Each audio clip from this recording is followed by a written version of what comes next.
My name is Robin Crewe, and this morning I'm going to be talking to you about are there enough honeybees for sustainable food production.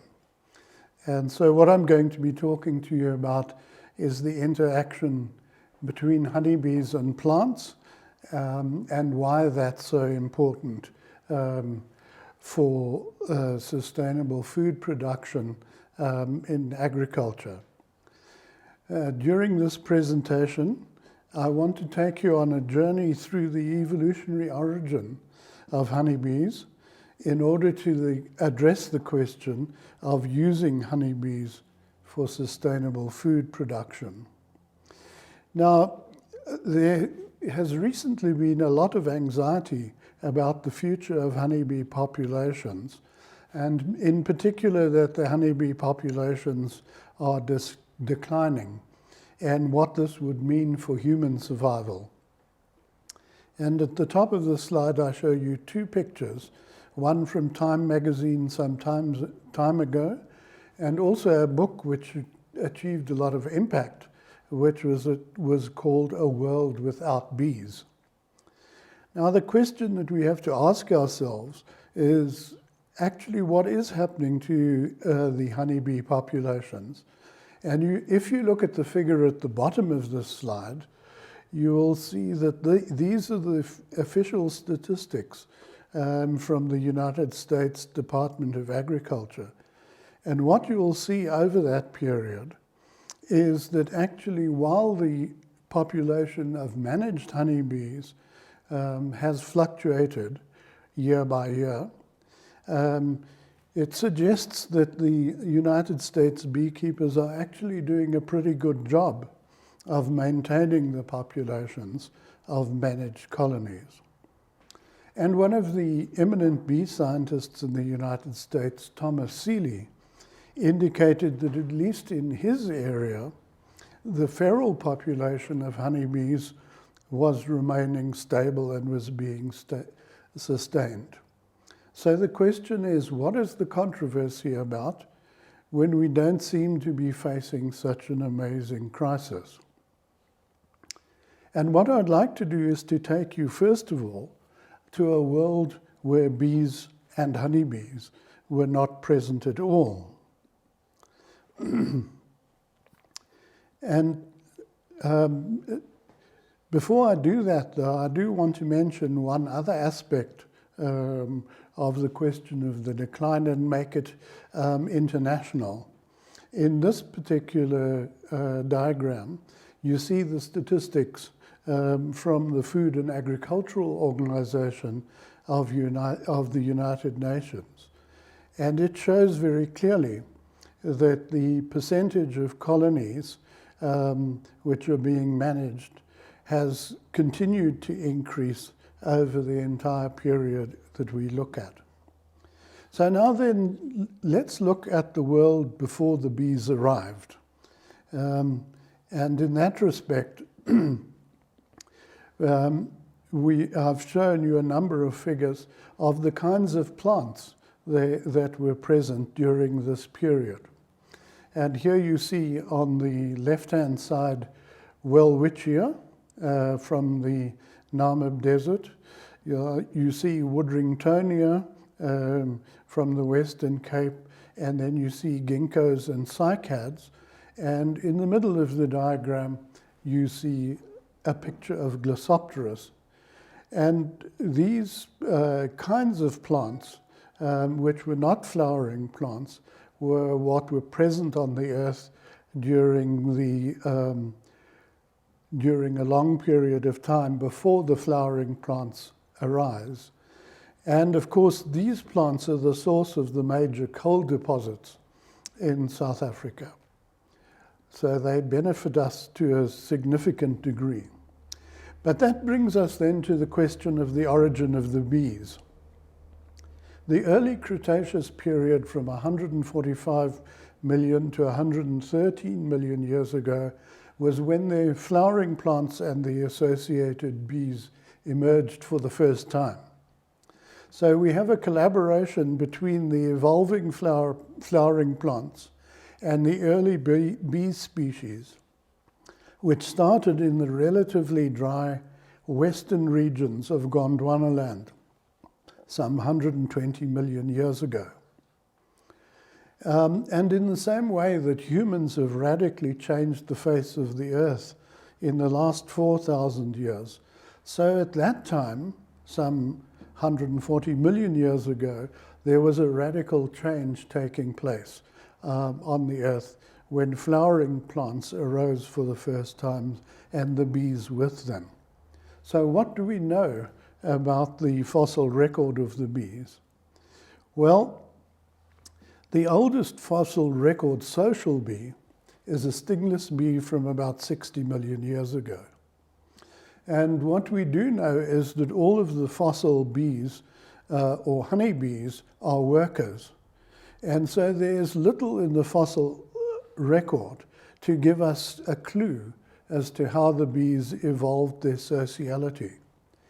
But what we do know from the fossils is that social bees were already present on the earth some 60 million years ago.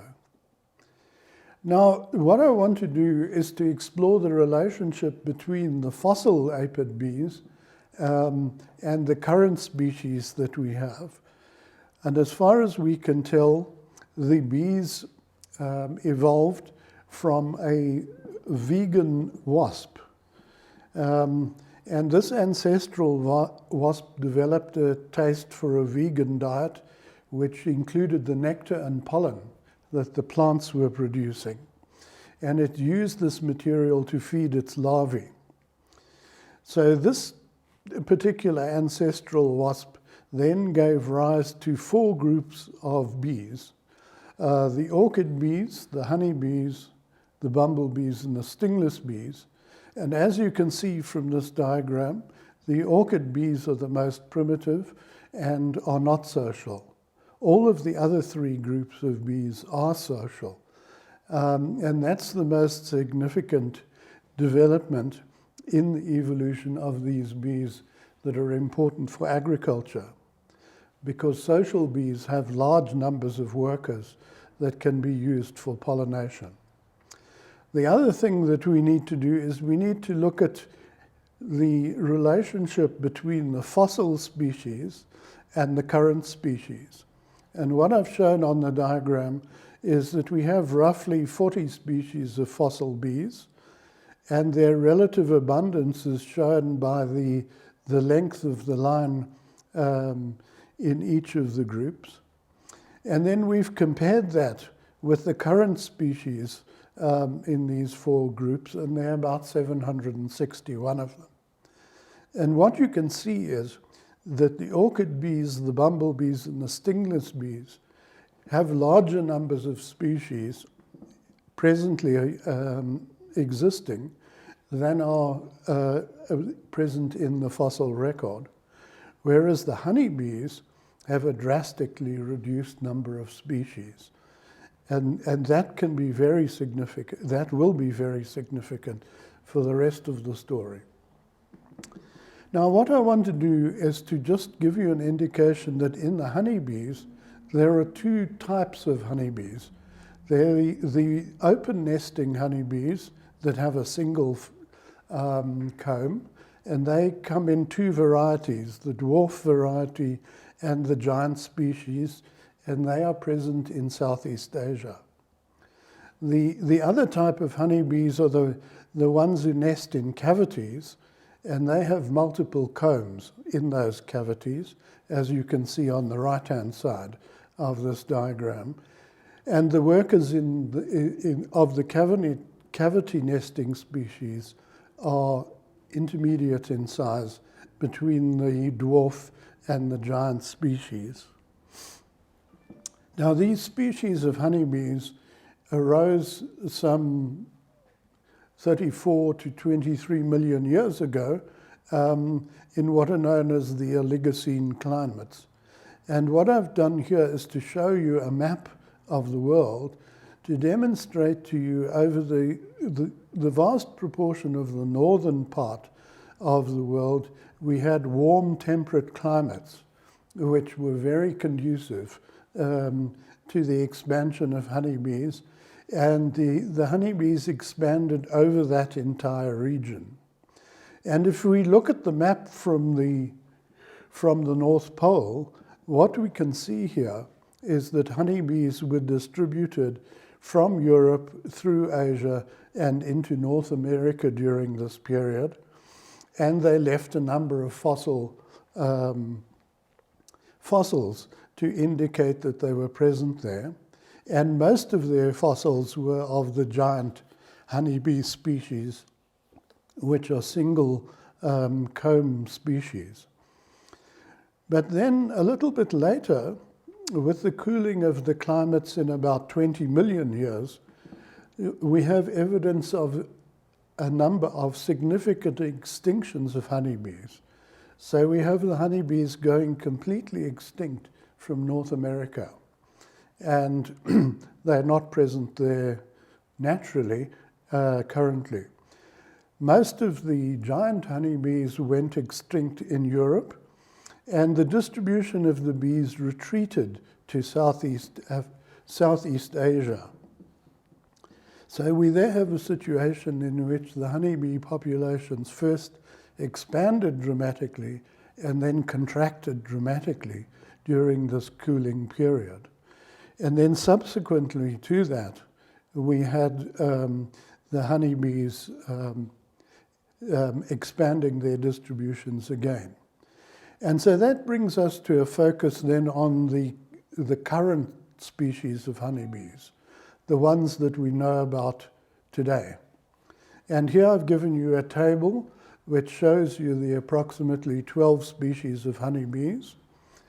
At the top of the table, we have two species of dwarf bee, which have these exposed combs.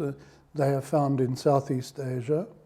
We have a number of species of giant bees, at least 4 species, also with exposed comb, and they have distributions from India to Southeast Asia and the Southeast Asian islands. So those are the bees that have exposed nests. But then there are a group of species that are of real interest to us, which are the ones which produce the cavity nesting species. And here we have a number of different species. The first of these is Apis cerana, which is the Asian honeybee, which is cavity nesting, and it's widespread in Asia and is used to a significant extent in apiculture. We then have 3 species of cavity nesting bees that are in the islands of Southeast Asia, and those species are not particularly significant from a beekeeping point of view. And then finally, at the bottom of the table, we have the western honeybee, which is widespread in its distribution, and which is the bee that is of most significance for us. So what the point of this table shows is that there are in fact only 2 species of bees that are present, and that those 2 species are critical for the production of food. And what we need to do is explore what happens to those 2. So on the next slide, I'll show you the current global distribution of the western honeybee. Now, the western honeybee's original distribution is shown in green on this particular map, and this was the original distribution before 1622. The other areas on the map that are in red show you the areas where the western honeybee has been introduced by humans. And what it shows you is that in the Americas, in Australia, in New Zealand, and in Southeast Asia, the Western honeybee has been introduced and it has increased its population very dramatically. The other issue, the other important point on this diagram is that the bars in this diagram in Europe, Southeast Asia, India, and China indicate that the Western honeybee is very largely managed by humans in those areas, whereas in the other areas it's both managed by humans and has a population which lives independently. So that gives you an idea of the way in which the populations have expanded. Now I want to give you another example of the way in which population of honeybees have expanded. And I wanted to talk to you about the invasion of the African subspecies of honeybees into the Americas, which was initiated by an importation of bees from South Africa into Brazil in 1957. And if you follow this diagram, you can see the way in which the distribution of those bees expanded over a period from 1957 to the 2000s, when the bees expanded their distribution from Brazil through most of the eastern parts of South America, through Central America, and into the United States.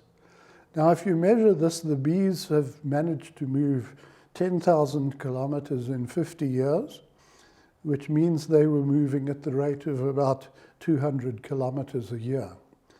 But you can see that the movement took place in a number of phases, and there was a dramatic increase in the population of African bees in that area and a reduction of the introduced European bees that were present before this time. So these two diagrams indicate to you that bees have expanded dramatically in their distribution and in their numbers over the last 50 or 60 years. The only other bee that's of significance, of course, is Apis cerana. And I show you the distribution of Apis cerana here, just to indicate to you that it's very widespread in India, China, and Southeast Asia, and the islands of Southeast Asia. And it's a bee on which a significant amount of apiculture used to be dependent in those countries that you see there. But this particular species has largely been replaced in apiculture by the Western honeybee. So this brings us then back to the relationship between fossil bees and contemporary species. As I mentioned to you, the species of bumblebees and stingless bees are quite diverse, and there are fairly large numbers of them. The same is true of the orchid bees. But in the case of the honeybees, we have a really small number of species which are currently existing. And we have only one which is really significant from an agricultural point of view, and that is the Western honeybee. And that's why I've indicated next to the honeybees a ticking time bomb, because essentially human agricultural production is dependent on the single species to a very large extent. And so the question is, what do the bees do? Well, what the bees do is they make available a pollination service. And that pollination service, which is offered to agriculture, is dependent on the single species of bee. And it's essential for productive industrialized agriculture. So as agriculture is scaled up, it becomes more and more dependent on the pollination services offered by honeybees. And what this means is that agriculture and food production is dependent on a reliable supply of managed colonies of the Western honeybee. And that means that you have to have sufficient numbers of beekeepers who can actually provide you with that pollination service. And the beekeepers, in their turn, are dependent on a sustainable source of honeybee colonies in order to provide that service. So that brings us then to the question of the source of the honeybee colonies. Now, the source of the honeybee colonies can either be from the wild colonies of bees. This is true of Africa, Europe, and the Middle East, where the bees were originally found. Or you can source the honeybee colonies from feral populations of introduced honeybees in the Americas and Australia and other areas where it's been introduced. So that's the source of your honeybee colonies. But then you need to explore the influence of beekeepers, because beekeepers come in two flavors, if we can put it that way. The first flavor is the beekeepers who are colony multipliers. And what they do is they multiply the colonies that they have in order to provide their pollination services. And this is characteristic of beekeeping in Europe, North America, China, Australia, and New Zealand.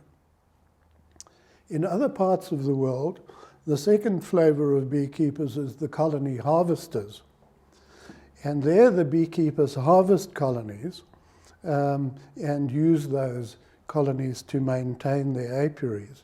And this is characteristic of Africa and Central and South America. So the question of how sustainable these processes are is dependent on the management of these two kinds of beekeeping strategies. And so that then leads us to the question of how you do responsible colony harvesting for industrial farming and for a rural development. And in this case, the responsible harvesting of the population is determined by the size of the wild population, the variation in population size in relation to climate. And knowing those two variables allows us to determine a safe level of harvesting honeybee colonies in various biomes. And what we also need to do is continuously monitor the state of the wild population to adjust harvesting levels. So that brings us to the question of how do you estimate honeybee population densities?